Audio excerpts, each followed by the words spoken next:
Before I dive into the heart of this video, I would ask that if you enjoy this type of comic book related content, please give the video that old thumbs up and subscribe to the channel so that you don't miss any future videos. And if you enjoy talking comics, then comment below. All three will really help me to grow this channel. Hello all, welcome to today's video. In this one, I am going to discuss a personal favorite comic book that I feel is incredibly underrated, and it's this issue here, X Factor number 87 from February of 1992. It is written by Peter David, drawn by Joe Quesada, and inked by Al Milgrom. Starting off, Joe Quesada is one of my most favorite comic book artists. Anything that he draws, I will buy up. I love his artwork. I've loved his style from the very minute I saw his early X Factor work. This short run he had on X Factor, while short, was amazing. Every issue was, I love just poring over, just flipping through the pages, looking at all the artwork. This particular book was early in the run, before the whole Executioners crossover event that happens in a couple issues, which I'll talk about on a later video. But this book is, I would classify or consider like a storytelling sequential art clinic. The premise of this story, or this book, is that each character on the team gets kind of a psychological evaluation, and so you get to dive into the characters and how they work, and kind of the drama and stuff that they're personally dealing with. And what's great about it is that it was such a departure from the books at the time. There's no huge action sequence or anything. It's purely just a dialogue driven book or issue. Like I said, it's different from the early 90s comics that were out there that were getting more attention and love, the big action books, which I love. They have their place, but this one, it really stands out against that crowd, and you wouldn't really think it was that type of book, given the cover, which again is such an amazing cover artwork. The layout, design, everything about it is fantastic, from the composition, drawing your eye down. Like every character has their place. It's such a dynamic cover, kind of breaking the fourth wall with Wolfsbane scratching through the trade dress. Is just everything about it. It's so, in my mind, or in my opinion, this is a perfect book. One funny thing is, because when I was picking up this issue, I knew so little about X Factor, specifically this team, the government team that came after the original 5 X Factor team. I like knew nothing about them, so getting to dive into their personalities was a good kind of bridge to learn about them. Um, Fun fact: I was an X-Men. I've always been an X-Men fan, and before I picked this book up back in the day, I was primarily just X-Men and Uncanny X-Men issues were what I knew, and from the X-Men cartoon on Fox on Saturday mornings, Professor X uh, was a main character, as everyone knows.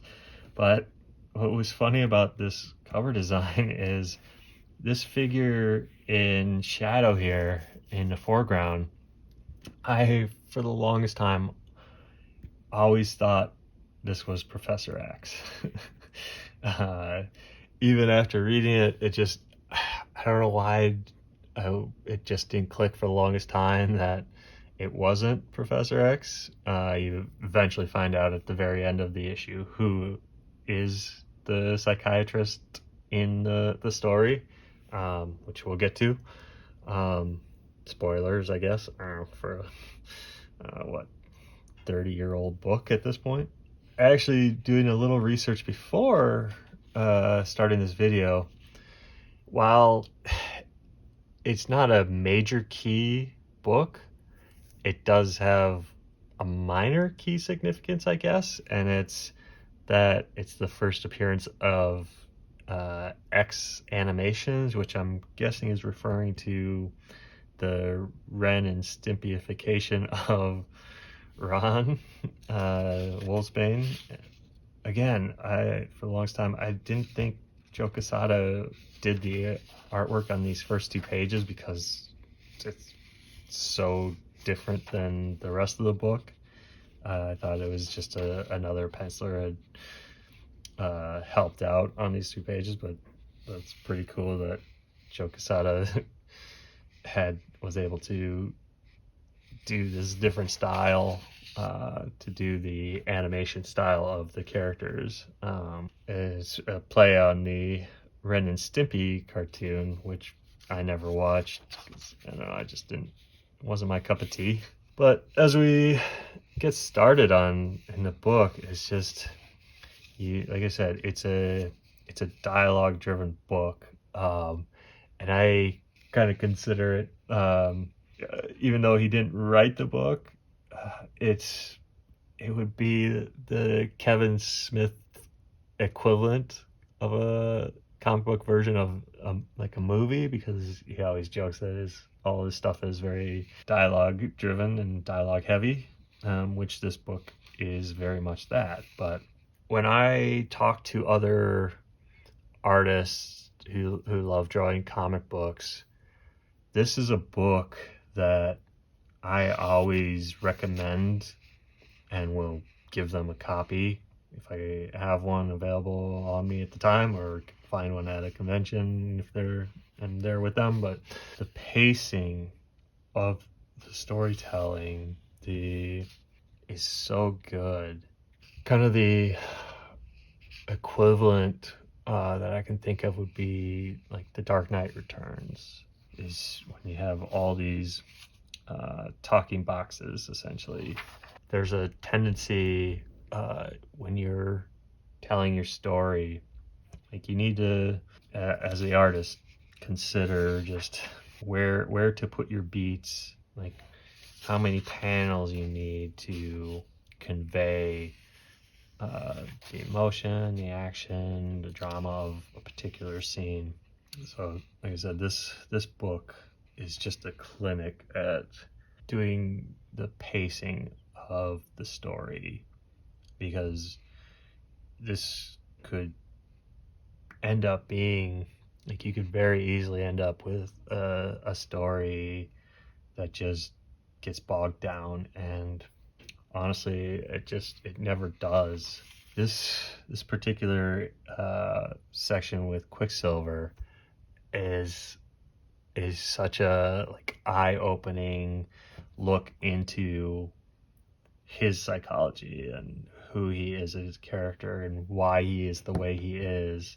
And it's really this page here where he's talking about how an ordinary person gets frustrated and irritated by slow people in front of them who like struggle with an ATM, don't know what to order at a restaurant, just stuff like that, stuff in our everyday lives that irritate us, and we feel like we're being slowed down to a crawl. And then he kind of flips it that imagine he asks the doctor, like, and telling him that essentially because of his super speed, his entire life is that scenario where everyone around him slows him down to a crawl. So it explains why he's such an irritable a-hole at times. So, like I said, it's such a great look into the character of Quicksilver, because growing up reading X-Men comics, he was always like kind of a jerk character in my view, and like this kind of explains why. It's just amazing writing and just a good visual to go along with the dialogue that is being written here. Again, some more wonderful pacing. Love the page layouts of the panel layouts for each page. This scenario here, or this section, this backstory here of Strong Guy. As a kid, when I was reading this book, I was very confused by what was happening, like specifically here, because I just didn't know what his power set was.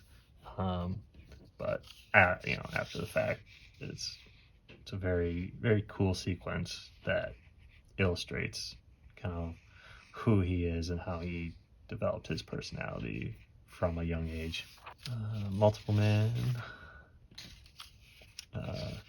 Never really got into him as a character. Spoiler alert, he dies in a few issues from now. Eventually comes back. But Havoc was always, when I was younger as an X-Men fan, he was always the more preferred Summers brother. Something about his costume design, his power set, he's just cooler than Cyclops. Just never been a huge Cyclops fan. He's ups and downs with love and hate relationship with him in the comics over the years. Like, just such a classic 90s costume design. It's just love everything about it. It hits all those nostalgia points. So then get towards the end, you get the kind of what would probably be classified as the quote-unquote splash page with the gratuitous female shot that you had to have in the 90s. It is what it is. Yeah, then like you go this whole issue where the characters are talking to the psychiatrist, and the psychiatrist's word balloons are kind of outlined in the green ring. And like, for the longest time, I didn't know anything about the character Doc Samson. He's primarily a Hulk universe character. Often dangles with him and Bruce Banner. Like I said, I didn't know anything about him. I always thought it was Professor X on the cover. It wasn't. It's supposed to be him. You wouldn't really notice that or be able to tell based on the very smooth dome of the skull on there. There's no hint of hair. So they obviously wanted to kind of keep that as an interesting reveal at the end. That is essentially, my review of this book, and why it's one of my favorite books favorite single issues. If you are looking to, if you're a new comic collector, this kind of run of X Factor issues that Joe Quesada drew are a great entry point into the characters. This book, like I said, is not a key. It's super cheap issue. So you can find this book pretty easily in dollar bins from vendors at conventions all the time. In fact, anytime I come across one, I will buy it. Another copy for $1, I'm all for. I probably have at this point like 7 or 8 copies of this particular issue. I see it, I pull it out, I buy it. It's a cheap book, easy book to find. I highly recommend buying it, reading it. I think it's a fantastic comic book. Yeah, so that should do it for this video. I hope you kind of like these dollar bin fave videos where I just talk about why I like particular issues that aren't the kind of books that are talked about on all the YouTube channels. Thanks for watching, and again, if you enjoyed this type of comic book related content, please give the video a thumbs up and subscribe to the channel. And if you enjoy talking comics like I do, then comment below and let's talk some comics. Thanks for watching.